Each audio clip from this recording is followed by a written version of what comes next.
Welcome to the International Teacher Podcast with your host, Kent the Cat Guy, Jacqueline from JP Mint Consulting, Darian the Family Guy, and Greg the Single Guy, bringing you episodes from around the world about the best-kept secret in teaching. You got it, international education. Welcome to the show. Hey everybody, welcome to another podcast episode of the International Teacher Podcast. And my name is Jacqueline, and I'm here with Greg the Single Guy. Hey Greg. Howdy, howdy. And I'm very happy to say we have a guest calling in from Taiwan. His name is Tristan Reynolds. Hi, good morning and good evening, Tristan. Good morning and good evening, and thank you for having me on. So, Tristan, we usually ask, so you're overseas, you're in Taiwan. Can you give us sort of an elevator pitch of your experience and how you got overseas? Yeah, so the basic story is when I was going to high school, I went to the tiny little Catholic school in my town, and it was for a lot of historically contingent reasons, more diverse than the public school system. And so I got what I like to refer to as the small town version of an international education. And so when it came time for me to start my own career, I wanted to continue to have that sort of international cosmopolitan experience. So I did Teach for America. I did some teaching abroad, principally in Taiwan, and that is where I am now. It's a wonderful place to be if you like encountering people from all over the world. I'm sure that everybody listening to the podcast has probably had some of the, very scary economist stories about the most dangerous island in the world, or the very complex Financial Times stories about semiconductor manufacturing. But the upshot of that is that Taiwan is very international, very diverse place in terms of the folks. Oh no, have we lost Greg? He'll pop back in, and okay. Hopefully we'll see what happens. You touched upon a couple things there in Taiwan. Tell me a little bit more about this semiconductor. I plead ignorance on this. Okay, so basically everything in the world now involves some sort of electronics or computers, and this requires manufacturing semiconductors. And if you ask me to explain any of the science behind this, I don't understand it. I have to go to my head of science every time to explain it. But the economic impact of it, functionally, is that you have engineers and technical staff and the finance guys and the construction guys, and everybody coming to essentially construct the high-tech industry of the island. And so in terms of international education, you get something that's actually a little bit similar to experience like Greg has with sort of multinational companies and their associations with international schools. You get something very similar in Taiwan. Okay, so you're saying that the world is coming to Taiwan to build these things, including the infrastructure to be able to build these things. Yes, and I would like to think so.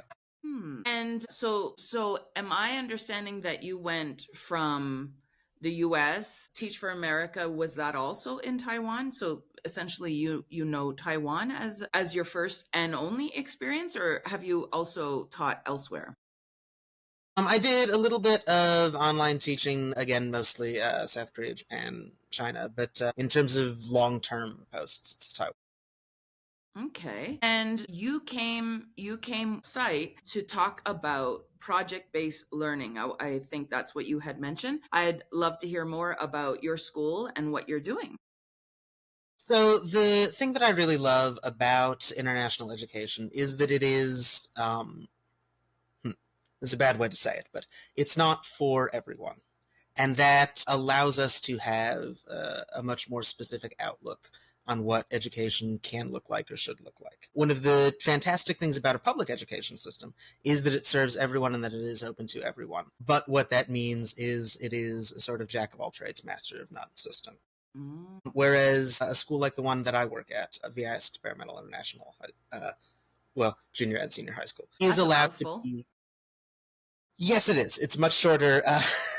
It's much shorter in Mandarin, but when I stretched it to English, we had syllables. One of the things that we're able to do, because we are a private institution, is have a much more specific view on what high-quality education should look like. And for us, that involves a lot of project-based learning. I started by talking about all of the tech folks who are involved in the international sector in Taiwan. And one of the knock-on effects of that, we've got the second camera angle. It looks like Greg is back. Hey, Greg, just to clarify, we can keep going, yes? Okay, he's giving me the thumbs up. So you were saying, Tristan? One of the nice things about having the sort of technical hubs be associated with international education, in Taipei in particular, is that you have a vocabulary of professional behavior that the students have access to in terms of school community. And that's impacted our pedagogical model. So when we talk about project-based learning, we're able to bring over some of these professional tools from the parents, from the guardians, from the community partners in the school community. And so that gives it a very different feel in terms of what education can look like for us.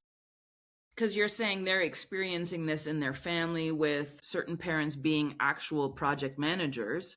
So Yes. they're understanding already the vocabulary involved, and it's a natural progression for them to have it in their schooling. Yes, and that's the sort of thing that we're able to leverage a bit more by saying, hey, you are a project manager at the East Asian office of Google. You want to come in and give a talk on what agile project management looks like to our 10th grade class, which is a thing that's happening next week. We're going to bring in one of our guys. He's going to go to the Makerspace class. So there's that ability to draw on resources. But it also speaks to the kinds of ideological concerns, I guess, in international education. We want our students to be able to work with people from all around the world, from all sorts of different experiences, from all sorts of different backgrounds. And what that means is they need a set of tools to actually do work. It's one thing to say, yes, you as a student can sit in a classroom and take notes from the same lecture as everybody else. That's not meaningful interaction. When we talk about project-based learning, we are asking students to do something, to create an actual product. And that involves the kind of much more intense or much more peer-to-peer collaboration than a traditional classroom model. Does that make sense? So not only project-based learning individually, but also cooperatively. Like we want them to be able to work with anyone. So therefore they need that practice right there in the school to be able to work with anyone. Yes, very much so. In terms of the sort of scaffolded release of that we do, we have students working in small groups. We're between 3 to 5 kids, starting from grade 6. And obviously in the junior high section, that gets very scaffolded in terms of everyone has the assigned roles, everyone has their clear individual tasks, and we start the reflection aspect of that very young. We ask them to give each other very structured feedback. We ask them to do very structured reflection, and that starts from grade 6 all the way through the middle grades, so that by the time they get to high school, they have some practice with this, and we can ease up on some of the structures. We can say to the 9th grade class, for example, your job this week is to figure out grocery pricing data at half a dozen different supermarkets in the city, which was their first week 2 weeks ago. And at that point, they know that they have to we're going to need a project manager. We're going to need to divide up this whole class of 18 kids into who's going to this store, who's going to that store, who's going to that store. And we know that we're probably going to need someone to take data, someone to take photos, someone to assemble all of this in the shared drives that we use. So at a much younger age, they are taking charge of that actual process. The nice thing about the teacher's not assigning roles anymore. The teacher's No, not saying you're going to do this. Yeah. It's what that does on the teacher side is it really does free up room for us to be interventionists much more than content delivery machines. We can say, okay, you guys know that you need to record this data. Do you think a note on your phone is the best way to do that? Do you think we might need some sort of shared spreadsheet here, guys? Yeah, we should probably do that. Cool.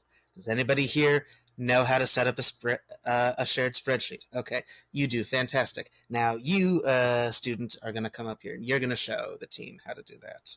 And then when they inevitably mess it up, we say, okay, actually, you're sure about that? Check this button, try this, So in some ways, it's a much more reactive model of teaching, and that is scary for some folks, and it is a thing that we've done quite a bit of professional development around. Because we put more on the students, it also becomes much more authentic for them, I think. Yeah, it allows them to fail and make mistakes and figure ways out of it. My Greg, are first you year of back? teaching, I'm Yay. back. My first year of teaching, I was reading that Daniel Wong book, a long time ago. This is back like 2000. But I remember one thing they put in there. It said, you put a sign at the back of your class or somewhere in your class that says, in big letters, it says, can a student be doing this? Right? Put the onus on the students. And I'm not just talking about passing out papers or something, but it's like you can teach the rest of the class. If you know how to do it, then we'll set it up so that you can lead and be the expert. Right. And I totally love that. For years and years and years, I always catch myself and say, am I doing this something that a student could be learning from and taking charge of? You have the students say, oh, you know how to do that? Now you show the rest of the class. You be the expert. And very often kids love learning from each other because they become the little experts and they speak each other's language a lot. It gets in a lot faster. Like the message or whatever they're trying to teach gets in faster with a peer because of maybe the vocabulary they're using or, the shortcuts that they're able to use. And oftentimes it can be better for them. It takes you off that stage, right? It puts it on them. No, absolutely. And it's, this is a thing that we do through project-based learning, but it exists in all sorts of different pedagogical traditions. JP, I know you're in Mexico, where El Sistema has become a big thing. And they're all about, if you can play A on the violin, you can teach the new kid to play A on the violin. It's a thing that I do in my literature classes with Harkness discussions. And this is actually one of the other things that I love about international education, is getting teachers from all around the world, from all sorts of different pedagogical traditions together, and being able to say, okay, you call this thing A and I call this thing B, and it's gonna, we're gonna have to sit down and figure out what to call it so that we all know what we're talking about. But there are lots of, convergences in practice, and that's, number one, it's very reassuring. It's like, oh, okay, I'm not crazy. Other people also do this thing. But it's also sort of really actually inspiring to know that there are people trying to do the same thing all around the world and coming to similar conclusions. On the other hand, also you get to learn from each other. So if someone does have a new way to do something or a different way of doing something, you get the benefit of their expertise, as long as the school and the staff are open also to those new experiences and new ways of doing things. And it I sounds was like trying you're to at do a the school that thumbs up does. for some firework effect on the Yes. camera, No. because that's the way I feel too. It's and I do this with my kids all the time. Me too. I'm the same. I feel the same way you do about that. It's learning from other people that you work with. It's confirming you are doing something that others are doing. You're not the one person that's doing it. So it's a very vital tool for us as teachers to be able to share that. And international teaching, of course, I'm a huge fan of it.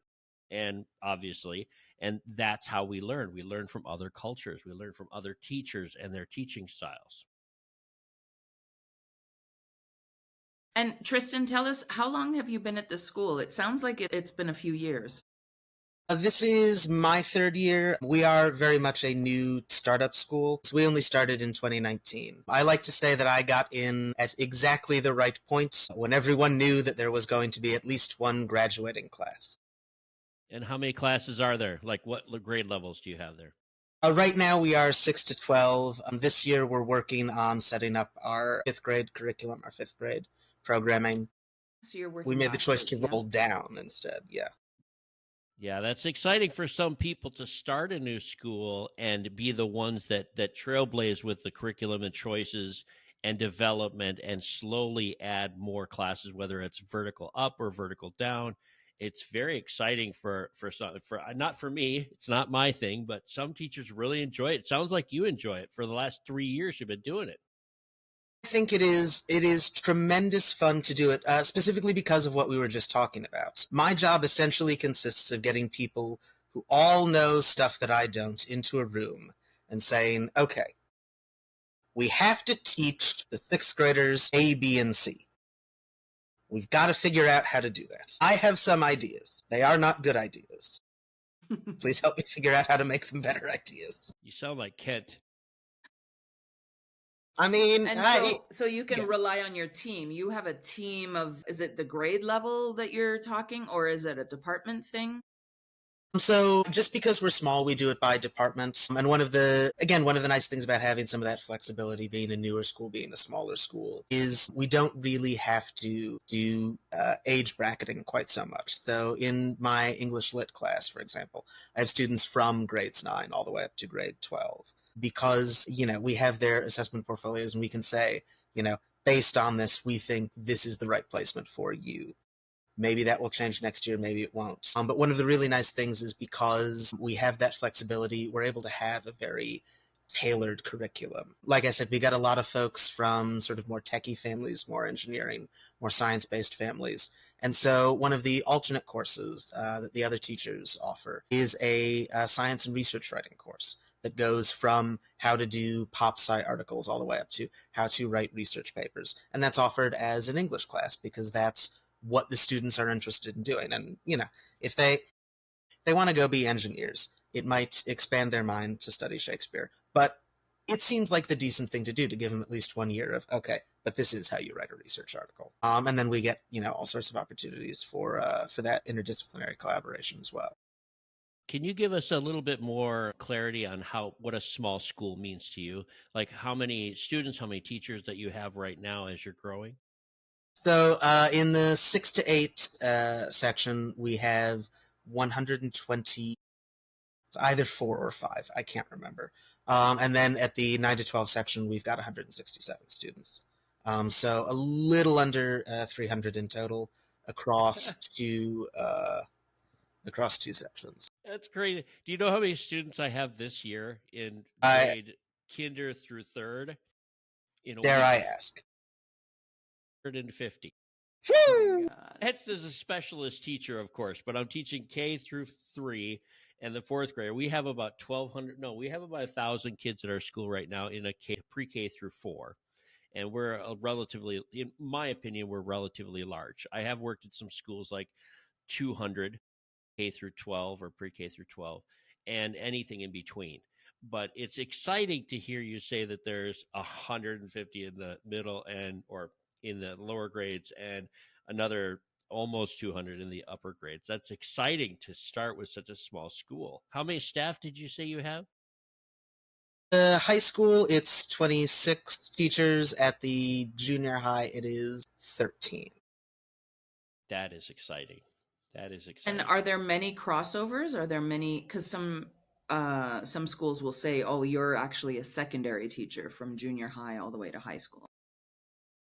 Every year, we have at least a few folks moving between the two sections, but generally speaking, we do try to keep it consistent during the academic year for teachers, just because we find, again, being the really small school and having the chance to do a lot of the, really actually fairly intense one-on-one feedback with the students, and then, moving with them as much as possible has been nice. One of our other teachers, he was the interdisciplinaries. We run an interdisciplinary studies program, and that goes through the whole thing. And they do about 10 hours a week contact with the kids, which is fairly intense. And he rolled with them from grade 8 up to grade 9. And it's actually been very stabilizing for them to have, high school's new, high school's different, high school's scary. You go from being, the oldest kid on the campus. Here's one person that you definitely know who, number one, knows what you're good at, knows what your strengths are, knows where your interests are, knows how to support you. And then also, will immediately get on you and say, all right, look, last year, you had a tendency to try to write everything with ChatGPT. Let's think about how to make some better choices now that you're in high school and it matters. It's a fantastic model to have that rollover with one of the instructors, if not more. It's exciting. I haven't done that before. I have, as a specialist, I've been part of it, but it's always seeing the same kids every year as they grow up, right? So it's a little different for me. I did it once in my career from Istanbul. I was the middle school French teacher for 3 years. And then I moved up to the high school, which was a totally different building. I got to see those grade 8s become grade 9s, but I didn't teach them now that I think of it. I was teaching another level of grade 9, but I was able to see them in the hallways and everything. Like you say, you can call them out on some things like, I don't think that's how you do things. You were doing that last year, you remember? Yep. And the good things. And the good things. Yes, and the good Don't things. forget Sure. the good things. And then the full circle moment was when I was teaching grade 12, 6 years later. No, 8. I think it was 8 years later. And I was teaching some of the same kids. And so I was like, I taught you this 6 years ago. How do you not know this yet? After I know, so many years of French. I know that you definitely learned this because I'm the one who taught it to you. Well, maybe they didn't learn it, but I definitely taught this to you. All right, let's take a moment for a little commercial about how to get in touch with us. You can, of course, find all 4 of us at the ITPexpat.com. That's www.itpexpat.com. Or you could also find us at email at internationalteacherpodcast@gmail.com. We look forward to hearing from you. Or if you're into Facebook, we have a new Facebook group at www.facebook.com/groups/ITPexpat, where you can find all kinds of inside information about ITP Expat. You can also find us on Instagram at ITP Expats. That's with an S. ITP Expats is our handle. All right, and thank you, listeners. We have over 100 countries represented by our listeners, and though we're not monetized, we are here for you, and we would like to thank all of you for listening. So let's get back to the show. If I could ask a question for a second, doing the international school thing, you have a much more transient population, I think. So how do you, sort of for your own equilibrium balance, we've been talking about it, so it's so great to see them grow up versus the comings and goings involved for a lot of students? I don't have a good answer to that. That's why I'm asking. Well, I have a couple different experiences. I've been overseas for quite a while, and I guess the transiency is difficult, but you're going to find that at any school internationally. I've been at schools where I've only spent 2 years. And what I realized when I got to this school is that this is my 10th year at this school, and watching a student in 9th or 10th grade walk into Starbucks and say, weren't you my teacher like 6 years ago or 7 years? I'm like, okay, first tell me who you are, and then I'll tell you who you were. I just got that from a book. I can't remember the author, that quote. But it's interesting to see, for me, it's the first time I've ever seen students growing up, and not me teaching them, but being there as they're growing up through the years, right? To hear back from them years later and at the same school. In the past, I've been at schools for 2 years, 3 years, 1 year, 4 years, and it's not even in my mind that I'm ever going to see them again, right? And I guess part of me says, well, hopefully I made a difference. Maybe I'll hear from one back at some point in history. In the future, I'll hear from somebody, but I guess I don't get to transition with the students actively at schools like that. This is the first time I have, and I totally enjoy it when I do see students. I don't know if I answered your question or not, but it's interesting to see how the kids grow up at the same school as opposed to being at a school for only 2 years and then moving completely to another continent and never seeing them again.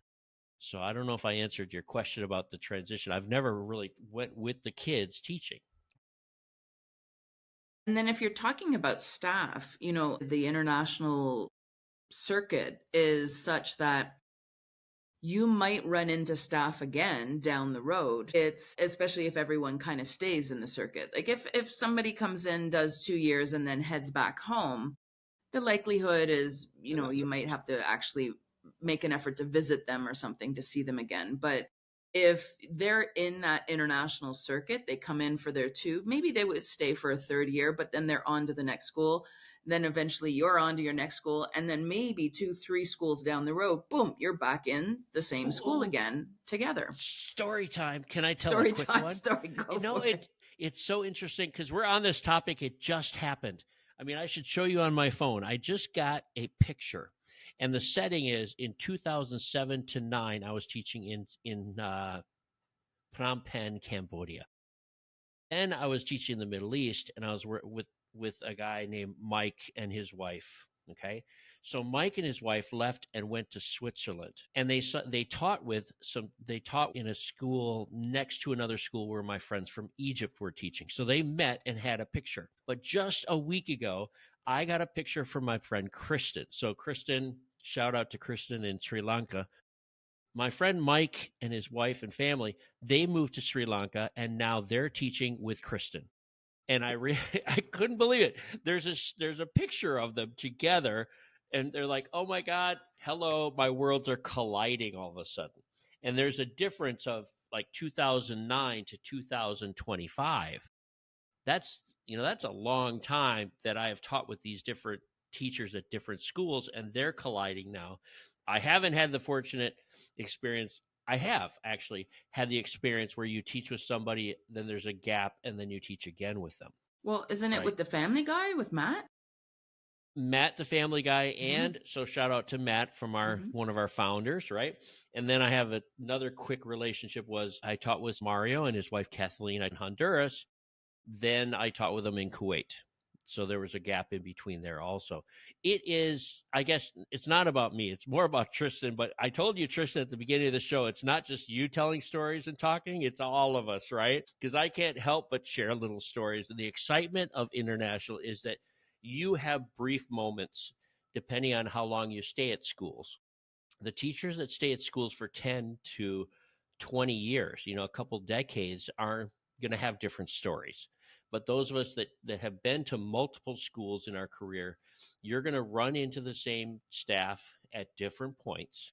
And that is more exciting than anything. Even at job fairs, you'll see them all the time, every time you do that. And I missed that. Tristan, did you ever go to a job fair? I missed out on that. Yeah. How did you school?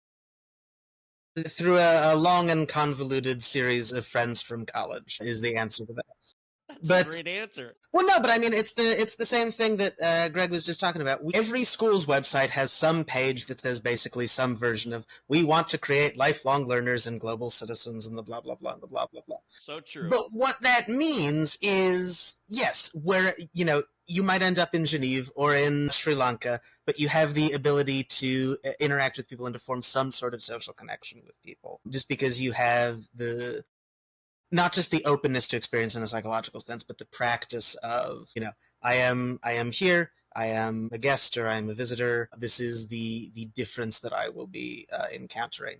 And I am comfortable in not having to try to force the world to conform to my stereotype of what it should be. And that I think is one of the distinguishing features of international education. Have we talked about Taiwan yet? Because you're awesome. You're a very personable guy. I'm sure you have some great teachers there. Tell us about teaching where you are right now. What's it like to live there and teach there? So we could go in a couple different directions with this. But the thing that really stands out about Taiwan to me is that it is a place where a specific type of society has very recently happened.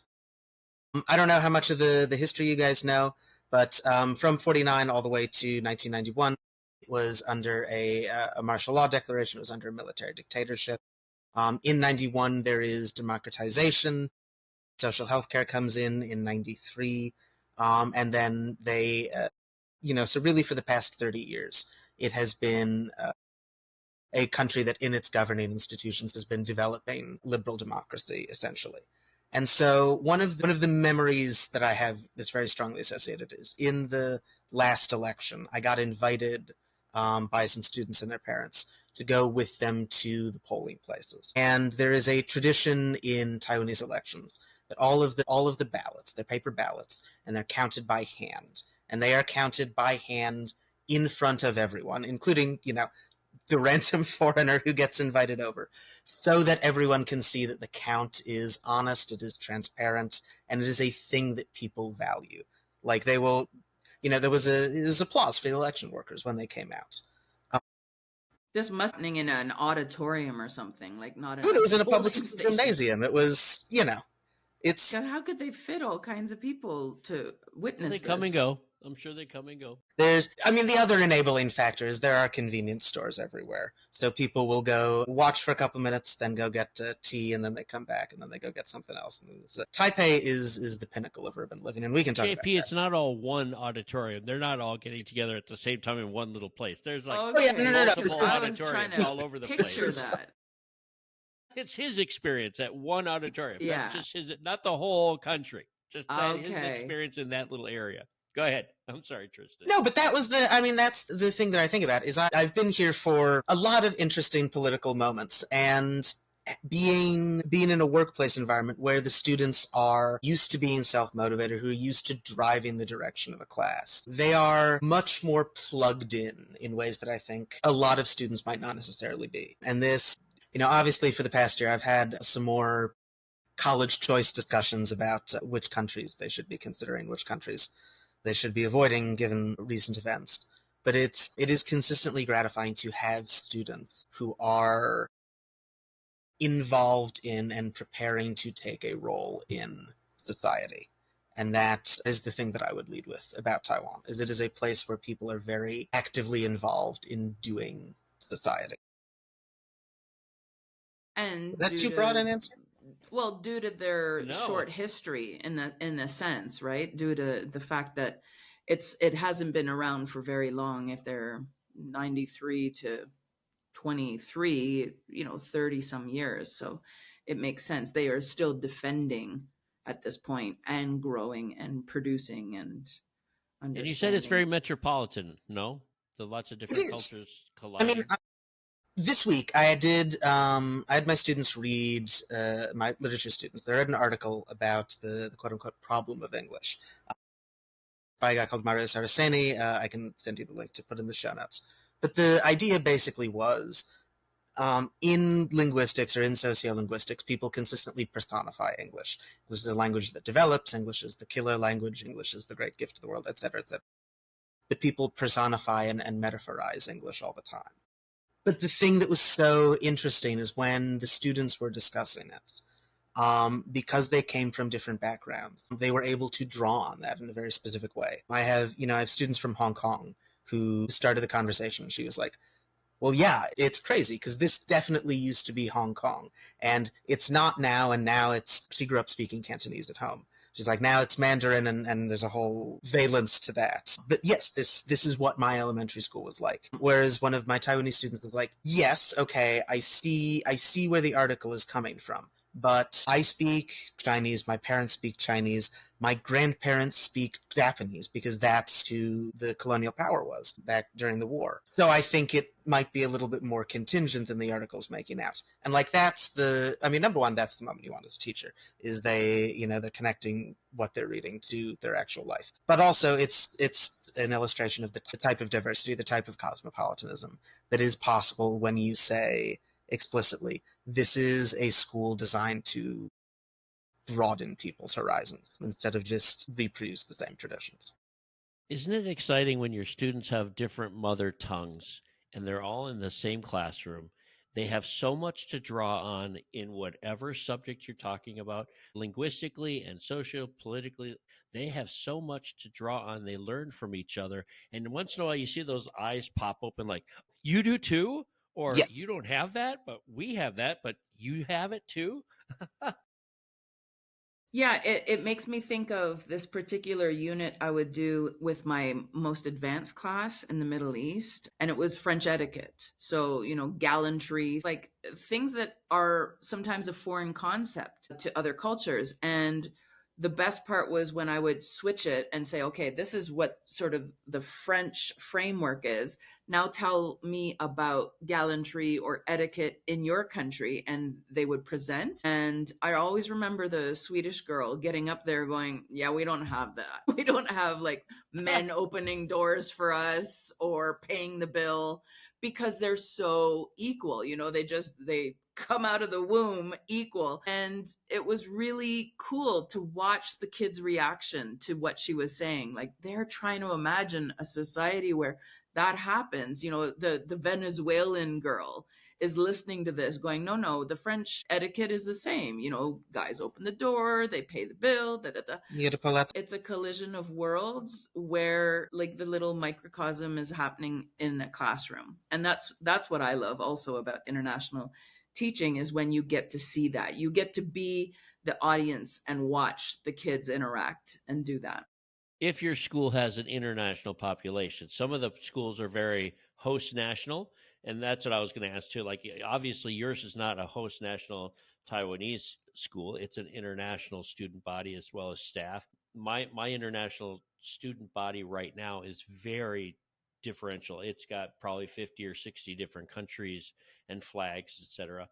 So that's where the fun is really for me. I love teaching and I always strive to teach in schools that have an international student body. In fact, that's one of my interview questions.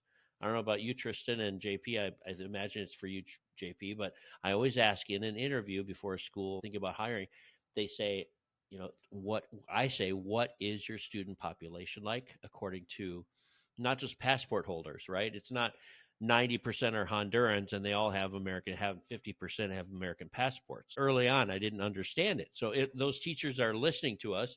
If you're going out for the first time, it is a good advice to ask that question. What's your student body makeup? Is it all boys, all girls? Is it international? And can you give me an idea of that? They're usually very straightforward about that. They don't want to hide that. And sometimes they have caps as well. That's important to ask about, because that might not be in their literature or their website. Do you have any kind of nationality caps to ensure that there's a good spread of balance? Yeah. No, so at your school, do you know what that is? I'm going to be honest. To give you the exact numbers, I'm going to have to look at our own website, which tells you how prepared I am for the interview. But it's like 15 or 16 nationalities. The one nuance I would say is that I really like asking about languages more than nationalities, because I think for better and worse, you don't need to be terribly smart to learn a language. You just have to be willing to work hard. And I, as someone who is neither terribly smart and a decently hard worker, I completely agree. People talk about, you must be so smart to speak number of languages. No, it's a muscle, and it's memory retention, and it's a skill. So once you learn one language, you can learn several. And so, yeah, I completely agree with that. I don't feel like it's a sign of intelligence. It's a sign of training and being good at something, just like somebody else is really good at soccer because they trained and they know how to do all the different parts. Well, and I think it gives you, or at least it gives me, like a sense of what the student body does, what the student body is interested in. I'm thinking actually about a particular student. She's in grade 12 now, and she's Taiwanese. And I've never had her in English class, but I was her interdisciplinary studies teacher for a while. And when we're in the halls, we will both try to talk in Spanish because, number one, practice every chance you get, and number two, like this is the language she has decided she really does need to learn. Growing up Mandarin English bilingual, this is her third one. This is the one she wants to work at. That's the culture that I look for in a place, is, do the students have a thing that they want to do? Even if it's not my thing. I don't, frankly, understand quite what happens in the computer science classes, but they sure seem to have fun with it. As long as they have a thing, that's the thing I value in terms of school culture. Well, we're about at that point where we like to ask a couple of questions. So, Tristan, can you tell us in your experience there in Taiwan, or in your travels, have you got a police story? Have you had a run-in with the law that you can share with us? I've had the opposite of a run-in with the law. I love telling the story. Run-in with a priest? What is the opposite? Now, whether Taiwan is an East Asian or a Southeast Asian country is something that people here debate for reasons that frankly have to do with a lot of xenophobia and snobbery. But one of the things that people will always bring up is that traffic in Taipei in particular is very chaotic and very similar to Jakarta or Saigon. My story about this. I live down the street from the police station, so I always see the cops hanging around, And I go outside in the morning for a cigarette or whatever. Once there was this absolute mess in the intersection. There's like scooters going in 7 different directions. There's like a car stuck in the middle. He can't move. He's been sitting on the horn for 5 minutes. And I walk up to the intersection. There's an officer standing right there, and I ask him, aren't you going to do anything about this, my guy? He says, no. That is not my job. My job is to write the report after the accident happens. I do not have to prevent the accident. Wow. And was that in English, by the way, or is your Mandarin on fire? My Mandarin is quite bad, but one of the other things about Taiwan has decided it wants to do society very actively is they have a whole bilingual by 2030 thing that they're trying to do. And to be clear, it's not going to happen. But there is a lot of comfortability with English or the effort, yeah. Creole, really, of English and Mandarin, which is actually what I speak. This guy was standing there. He's having a smoke break, just watching the chaos, going, "No, I'm going to write the report after." I mean, there's an efficiency to it. I can't deny that there's an efficiency to it. I mean, otherwise he'd be writing himself out of a job, right? Exactly. So it's like, no, exactly. If I'm preventing you don't want to. I don't. Well, I learned in English class how to write a report. Exactly. Well, I tell you what, you've been in traffic like that. I don't want to be the one that tries to solve the issue. I mean, if you have just get out of the situation, yeah. Right. I mean, there are no cops working where I live. They're having tea. They turn on their lights when they're late for something, or if they just want to pull power. In Mexico, they have the lights on all the time. And my friends and family that have visited me say, oh, there's a cop car rolling with his lights on. Shouldn't you move over? And it's like, no, they just always roll with their lights on. I don't think they have an off switch. And it doesn't mean anything. It's just like, hey, I'm here. And hello. They just drive through. I've got traffic. lights and you don't. Yeah. Don't jaywalk for the next 30 seconds. Our second question is, Tristan, in all your travels, as you move around countries, are there 3 things that you need, that you bring with you to feel comfortable, to feel more at home?